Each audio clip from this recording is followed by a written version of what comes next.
मराठी भाषा घेतली पाहिजे आणि आम्ही मराठी सुरू करतो. मग ज्या वेळेला आम्ही प्रयत्न करत होतो, आमचं सरकार असताना, काल परवा एका मंत्र्यांचं ऐकलं की यांचं सरकार असताना जे आहे तेही आलं की नॅशनल एज्युकेशन पॉलिसीच्या बाबतीमध्ये प्रत्येक राज्याच्या काही मतं आहेत आणि प्रत्येक राज्याची मतांचा सुद्धा केंद्र सरकारने जो आहे तो सन्मान केला पाहिजे असं माझं म्हणणं आहे. तुम्ही बघितलं असेल की साऊथचे जे राज्य आहेत ते सुद्धा या संदर्भामध्ये सातत्याने आवाज उचलण्याचं काम करतोय. महाराष्ट्र म्हणून मराठीचा आम्हा सगळ्यांना अभिमान आहे. मराठीसाठी सगळ्यांनी त्या ठिकाणी आपल्याकडची जी विचारवंत आहेत किंवा लेखक आहेत किंवा विविध लोक आहेत यांच्या माध्यमातून एक चांगला असा अभिजात दर्जा मिळण्या संदर्भामध्ये सातत्याने बोललं गेलेलं आहे आणि मोठ्या कष्टातून आपल्याला अभिजात दर्जा मिळालेला आहे. आणि त्यामुळे मला असं वाटतं की महाराष्ट्रीयन म्हणून मराठीचा आपल्या सगळ्यांना अभिमान आहे. आणि मी एक गोष्ट तुम्हाला सांगू इच्छिते की आज सगळे मुंबईमध्ये राहणारे लोक मराठी बोलतात, मराठी समजतात. त्यामुळे हा नवीन मुद्दा मला कळला नाही की का उपस्थित केला आणि का सक्ती करण्याचं काम चालू आहे हे मला कळत नाही आहे. हिंदीच्या बाबतीमध्ये जी सक्तीकरण चालू आहे याचा मागचा मला अजेंडा कळत नाही. खरं तर प्रत्येकाला महाराष्ट्रामध्ये मराठी बोलता यावं ही आमची भूमिका होती आणि म्हणून आम्ही त्यावेळेला मराठी ही प्रत्येक जे मंडळ आहे शाळेच्या बाबतीमधलं त्या प्रत्येक मंडळाने अभ्यासक्रमामध्ये मराठीला कंपल्सरी करावं असा मी त्या ठिकाणी निर्णय घेतला होता. दुर्दैवाने हे सरकार जे आलेलं आहे हे सरकार या संदर्भामध्ये स्पष्ट भूमिका मांडत नाहीत. मुख्यमंत्री एका ठिकाणी म्हणतात यावरती आम्ही विचार करू, शिक्षण मंत्री तर या संदर्भात बोलतच नाही आहेत. शिक्षण मंत्री तर 11वीचं पहिली लिस्ट लागायला पाहिजे होती. दुर्दैवाने शिक्षण मंत्री त्याबद्दल सुद्धा बोलत नाहीत. आता ते तुम्हाला माहिती आहे सॉफ्टवेअरमध्ये काही प्रॉब्लेम आहेत, नागपूरच्या सॉफ्टवेअरमध्ये प्रॉब्लेम आहेत, शिक्षण मंत्री त्याच्यामध्ये काही बोलत नाहीत. शिक्षण मंत्री स्वतः येऊन का उत्तर देत नाही हे मला कळत नाही आहे. दुर्दैवाने शिक्षण विभागाचं जे आहे ना मोठ्या प्रमाणामध्ये खच्चीकरण करणं, गृहपाठ म्हणजे म्हणतात ना काय अभ्यास करून एज्युकेशनमध्ये जे तज्ज्ञ असतील त्या ठिकाणी काम करणारी जुनी पुणारी मंडळी असतील, शिक्षण विभागामधले काम करणारे आमदार खासदार असतील आणि समाजामध्ये काम करणारे स्वयंसेवी संस्था असतील यांच्याशी शिक्षण मंत्र्यांनी अभ्यास केला पाहिजे, त्यांच्याशी शिक्षण मंत्र्यांनी चर्चा केली पाहिजे आणि अभ्यासानंतरच त्यांनी कुठल्या गोष्टीचा निर्णय केला गेला पाहिजे. दुर्दैवाने मधल्या काळात दीपक केसरकर असतील किंवा आता दादाजी भुसे असतील हे मला सांगायला पाहिजे की अपयशी असलेले जे आहे ते शिक्षण मंत्री आहेत. अभ्यास न करता, गृहपाठ न करता ते त्या ठिकाणी निर्णय लादत असतात आणि त्याचे परिणाम महाराष्ट्राला येणाऱ्या काळामध्ये भोगावे लागतील. त्यामुळे मला असं वाटतं की त्यांनी या निर्णयासंदर्भामध्ये पुन्हा एकदा विचार करण्याची आवश्यकता आहे. मराठीच्याबद्दल अभिजात भाषा मिळावी म्हणून आम्ही प्रयत्नाच्या बाबतीमध्ये सातत्याने आवाज उचलण्याचं काम केले. मराठी असल्याचा आम्हाला अभिमान आहे. मराठी आमची भाषा आहे आणि त्यामुळे मराठी सक्तीची केली गेली पाहिजे. हिंदीच्या बाबतीमध्ये याला घ्यायचं ते घेईल ना, त्याच्या बाबतीमध्ये तुम्हाला सक्ती करण्याची आवश्यकता काय असं मला या ठिकाणी सांगायचं. विषय असा आहे की राज ठाकरे आणि उद्धव ठाकरे यांचे दोन्ही पक्ष एकत्रित मिळून मोर्चा काढतायत. त्यामध्ये काँग्रेसचे पदाधिकारी देखील सहभागी मराठी या मुद्द्यावर मोर्चात सहभागी व्हा असं राज ठाकरेंनी आवाहन केलेलं. त्यात काँग्रेस मला सुद्धा काल सन्माननीय बाळा नांदगावकर साहेबांचा फोन आला होता की बाबा राज ठाकरे साहेबांनी तुम्हाला सुद्धा सांगितलेलं, मी उद्धव ठाकरे साहेबांशी सुद्धा बोलेन. मराठी माणूस म्हणून आम्ही ही भूमिका तर आमची आहेच की बाबा मराठी भाषेला तर जो आहे अभिजात दर्जा दिला आहे तो टिकला पाहिजे, त्याचा सन्मान व्हायला पाहिजे आणि संयुक्त महाराष्ट्राप्रमाणे ही मुवमेंट व्हायला पाहिजे. कारण त्यावेळेस सुद्धा भाषावाद करून काही लोकांनी मुंबई तोडण्याचा प्रयत्न केलाच होता. दुर्दैवाने हे प्रयत्न आता पुन्हा करण्यासाठी काही प्रयत्न चाललेत का काय, याच्या मागचं षडयंत्र काय ह्याच्यावरती सुद्धा अभ्यास व्हायला पाहिजे. आणि म्हणून काँग्रेस पक्ष म्हणून आम्ही बिलकुल या बाबतीमध्ये बरोबर आहोत की मराठी भाषा जी आहे तिचा सन्मान व्हायला पाहिजे आणि तिला जे आहे तो महाराष्ट्रामध्ये असलेल्या प्रत्येक व्यक्तीला मराठी भाषा यायला पाहिजे. या संदर्भामध्ये मी पुढे बोलते, या संदर्भामध्ये जे आहे तो आम्ही आमच्या पक्षश्रेष्ठींशी त्या संदर्भातला निर्णय घेऊ ना, पण आम्ही या भूमिकेशी सकारात्मक भूमिकेमध्ये आहोत आणि बिलकुल आम्ही आमच्या पक्षश्रेष्ठींशी बोलू. कारण आमची एक परंपरा आहे आणि ती परंपरा आणि प्रक्रिया आम्हाला करावी लागते. आम्ही बोलून घेऊ आमच्या पक्षश्रेष्ठींशी आणि मला नाही वाटत की आमच्या मनामध्ये या संदर्भामधलं कुठलंही दुमत असण्याचं कारण आहे. आम्ही एका मताशी सहमत आहोत आणि आम्हालाही वाटतं की ॲज अ मराठी माणूस म्हणून मला नेहमी असं वाटतं की आम्हाला मराठीचा अभिमान आहे. राष्ट्रीय स्वयंसेवक संघाचे दत्तात्रय होसबळे यांनी वक्तव्य केलेलं आहे. संविधानामध्ये समता आणि समानता या संदर्भात ते जे शब्द आहेत त्याबद्दल पुनर्विचार करणे गरजेचं आहे. कसं पाहतायचं? नाही, मला असं वाटतं की समता आणि कुठले सेक्युलरिझम आणि सोशलिझम समता सेक्युलरिझम आणि सोशलिझम हे ते म्हणतात की बाजूला काढा. कोण बोलतंय? म्हणजे तुम्ही त्याचे उत्तर देताय मला सगळेजण. याचा अर्थ तुम्ही समजून घ्या की RSSची भूमिका ही समानता मानणारी आहे का, सोशलिझम मानणारी आहे का, इक्वॅलिटी मानणारी आहे का? आपल्या सर्वांना माहिती आहे की बाबासाहेबांनी जे आहे ते मनुस्मृतीची जाहीर होळी केली. त्याचं मागचं कारण काय होतं? त्याचं कारण आणि संविधानामध्ये बाबासाहेबांनी समता का टाकली? किंवा आज आपण बघतो प्रिॲम्बलमध्ये आपण म्हणतो की धर्मनिरपेक्षता, समाजवाद, स्वातंत्र्य, समता, न्याय ही आपली मुळात ती तत्त्व आहे. ती का सांगितली?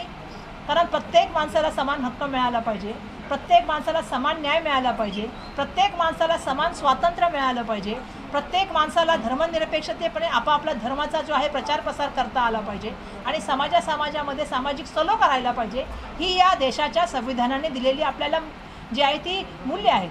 आणि मला हे सांगायला पाहिजे, ज्या व्यक्तीबद्दल आपण बोलत आहात आणि ज्या विचारधारेबद्दल आपण बोलत आहात ती विचारधाराच मुळात RSSची विचारधारा आहे. कालपर्यंत ज्यांना राष्ट्रध्वज, राष्ट्रगीत मान्य नव्हतं त्यांना देशाचं संविधान मान्य होणार नाही. कारण हे स्पष्टपणे खूप वेळा त्यांच्या नेत्यांच्या बोलण्यातून आलेलं आहे, त्यांच्या आमदार आणि खासदारांच्या बोलण्यातून आलेलं आहे.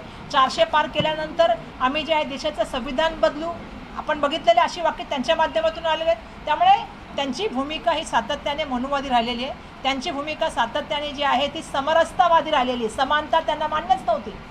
म्हणजे जो ज्या परिस्थितीमध्ये आहे त्याने त्या परिस्थितीमध्ये राहावं. त्यांना वर्णव्यवस्था मान्य आहे आणि त्यांनी ही व्यवस्था तयार केलेली आहे. पण ह्या वर्णव्यवस्थेविरुद्ध लढण्याचं काम समाज सुधारकांनी केलं. म्हणूनच महाराष्ट्राला छत्रपती शिवाजी महाराज, राजर्षी शाहू महाराज, क्रांतिज्योती ज्योतिबा फुले आपल्याला माहिती आहे आणि क्रांतिज्योती सावित्रीबाई फुले आणि बोधिसत्व महामानव भारतरत्न डॉक्टर बाबासाहेब आंबेडकर यांचा महाराष्ट्र म्हटला जातो.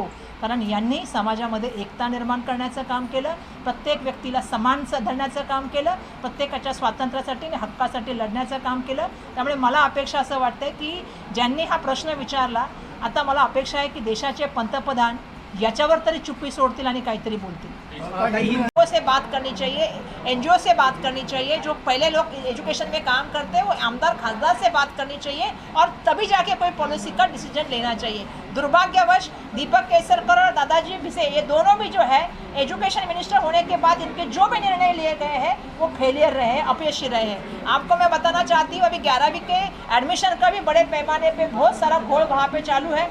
लोग एडमिशन के लिए लाइन लगा, मतलब क्या कहते हैं ऑनलाइन बैठे हैं लेकिन सॉफ्टवेयर नहीं चल रहा है, कंप्यूटर में कुछ ना कुछ मतलब वो सॉफ्टवेयर में प्रॉब्लम हो रहा है, नागपुर में प्रॉब्लम हो रहा है. तो इसके ऊपर काम होना चाहिए. मिनिस्टर ने खुद इसकी रिस्पॉन्सिबिलिटी लेके काम करना चाहिए. जब हम मिनिस्टर थे, मैंने किसी मिनिस्टर का स्टेटमेंट सुना कि भैया ये सरकार में तो ऐसा था वैसा था. मैं उनसे कहना चाहती हूँ उस सरकार में आप भी तभी मिनिस्टर थे जब आप जिसकी बात कर रहे हो. और मैं ये बताना चाहती हूँ कि तब हमने ये निर्णय लिया था, चाहे वो SSC बोर्ड हो, चाहे वो CBSE बोर्ड हो, चाहे वो ICSE बोर्ड हो, चाहे वो IGSC बोर्ड हो, चाहे वो कोई भी इंटरनेशनल बोर्ड हो, हर बोर्ड को मुंबई और महाराष्ट्र में है तो महाराष्ट्र में उनको मराठी कंपलसरी करने का निर्णय हमने लिया था. उसका GR निकला था, उसके हमने मीटिंग्स ली थी और बहुत सारे जो है सभी बोर्ड ने उस वक्त एक्सेप्ट किया था कि हम मराठी का जो है वो सिखाना चालू करेंगे. उसके लिए हमें आप सिलेबस बना के दो. हर साल हम उसके लिए सिलेबस बनाने का काम हमने SCERT को दिया था और मैं ये समझती हूँ कि कंपलसरी मराठी करने का हमने निर्णय लिया था. तो जैसा आप कह रहे हैं, मराठी के लिए हमारी भूमिका स्वयं स्पष्ट भूमिका आहे की मराठीचा सन्मान राहिला पाहिजे, मराठीचा स्वाभिमान राहिला पाहिजे. मराठीबद्दल आम्हाला अभिमान आहे आणि आमच्या अभिमानाशी स्वाभिमानाशी खेळू नका. मैंने वही थोड़ी देर पहले कहा कि ये हम हमारे इस बात से हम सहमत हैं कि जो भूमिका महाराष्ट्र करके मराठी करके हमारी, हम इस बात के लिए सहमत है. मैंने थोड़ी देर पहले कहा कि संयुक्त महाराष्ट्र की लड़ाई के लड़ने का काम जिस तरह से हुआ, क्योंकि तभी भी भाषावाद करके कोई छीनने का काम चल रहा था, तब हमारे जो शायर थे, लेखक थे, बहुत सारे लोग तत्वज्ञान थे, उन्होंने किया. उसी तरह हम उसी भूमिका के साथ हैं और हम ये मोर्चे की बात करें, हम हमारे जो है वो नेताओं से बात करेंगे और मोर्चे में शामिल होने के हमारी एक भूमिका तो स्पष्ट है, वो हम बात करके बताएंगे. क्योंकि मुझे कल बाला नांदगांवकर जी का रात को फोन आया था, मैंने उनसे भी बात की थी. लेकिन हमारे पार्टी में एक प्रक्रिया होती है, उस प्रक्रिया के तो हम जाएंगे. लेकिन मराठी का स्वाभिमान है और मराठी को जो है वो शक्ति का होना चाहिए और दूसरी भाषा को शक्ति करने का जो निर्णय किया गया है, मुझे लगता है उसको पीछे लेना चाहिए. उसके लिए होमवर्क होना चाहिए और होमवर्क करने के बाद मंत्री ने आके टीवी पे खुद बात करनी चाहिए. RSS के जनरल सेक्रेटरी है दत्तात्रेय होसाबले, उनकी तरफ से सब बयान आता है कि सेक्युलरिज्म और सोशलिज्म जो वर्ड है इस बारे में सोचना चाहिए. ये 1975 जब इमरजेंसी लागू हुई थी तब ये लागू किया, उसमें ऐड किया गया था. तो इस बारे में 2 वर्ड के बारे में सोचना चाहिए. मुझे लगता है दत्तात्रेय जी ने पहले तो प्रीएम्बल को पढ़ना चाहिए क्योंकि उनको शायद मालूम ही नहीं है कि कब कौन से वर्ड ऐड हुए. पहला बात यह है कि बाबा साहब ने ये जो देश का संविधान बनाया, जिसमें तथागत के विचार करके स्वतंत्रता, समता, बंधुता, न्याय को लेके बाबा साहब ने इस देश का संविधान बनाने का काम किया. और बाबा साहब ने जो है इसको समानता इसीलिए लाई कि सब इंसान को समान हक होना चाहिए। 14वें और 15वें अनुच्छेद में आप देखेंगे कि लिंग, जात, धर्म, भाषा, इनके ऊपर किसी भी चीज़ के ऊपर जो है आप जो है भेदभाव नहीं कर सकते और आप सभी को समान हक देने का काम करते हैं। लेकिन जिस विचारधारा के साथ वो आए हैं, जिस विचारधारा को आरएसएस की विचारधारा कहते हैं, जिसकी विचारधारा मनुवादी है, जिसकी विचारधारा संविधान से विरोधी भूमिका की है, इसीलिए बीजेपी के और आरएसएस के लोग बार बार कहते थे कि 400 की संख्या आई तो हम देश का संविधान बदलेंगे। उनको समाजवाद क्या मालूम है? उनको क्या मालूम है कि लोगों को साथ में लेके, समाज को साथ लेके चलना पड़ता है? उनको मालूम ही नहीं। कल तक राष्ट्र ध्वज मालूम नहीं था, कल तक राष्ट्रगीत मालूम नहीं था, तो उनसे क्या अपेक्षा करते हो आप लोग कि उनको ये देश मालूम पड़े, इस देश की संविधान मालूम पड़े? लेकिन मुझे ये कहना है कि बाबा साहब ने मनुस्मृति की इसीलिए होली बनाई थी क्योंकि उस माध्यम से दूजा भाव होता था।